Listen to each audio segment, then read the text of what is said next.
Rotary golden Jubilee club ఆధ్వర్యంలో జనవరి నెలలో గొల్లపాలెంలో భారీ మెడికల్ క్యాంప్ నిర్వహిస్తున్నట్లు క్లబ్ అధ్యక్షులు ప్రముఖ న్యాయవాది నరహరిశెట్టి రవికృష్ణ తెలిపారు.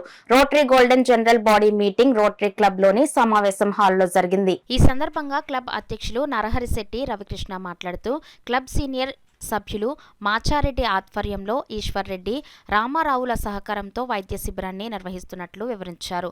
ఈ సమావేశంలో రోటరీ గోల్డెన్ జూబ్లీ క్లబ్ ఆధ్వర్యంలో గత 6 మాసాలుగా నిర్వహించిన సేవా కార్యక్రమాలను కార్యదర్శి చందు వివరించారు. ఈ సమావేశంలో Rotary assistant governor Udayabhanu, past district governor doctor SVS Rao, Prasad Reddy, Satyaravireddy, Srikanth, Chiranjeevi Reddy, doctor Ramakrishna, Munjuluri Visweswararao, GK Srinivas, Chodisetti Paddaraju, doctor Trimurthula Rayudu, Sone Buchi, hero Krishnareddy, doctor Mutta Naveen, Lanka Saibabu, Balla Satyapal, Ramareddy, doctor Parasuram, చేయూత రవి, నాని, గోవిందరాజు, ధనసాగర్ ప్రసాద్, భూపేంద్ర, నేతి నాగేశ్వరరావు, డాన్ ప్రసాద్ వర్మ, ఆనంద్, కొంగర వెంకటేశ్వరరావు తదితరులు పాల్గొన్నారు.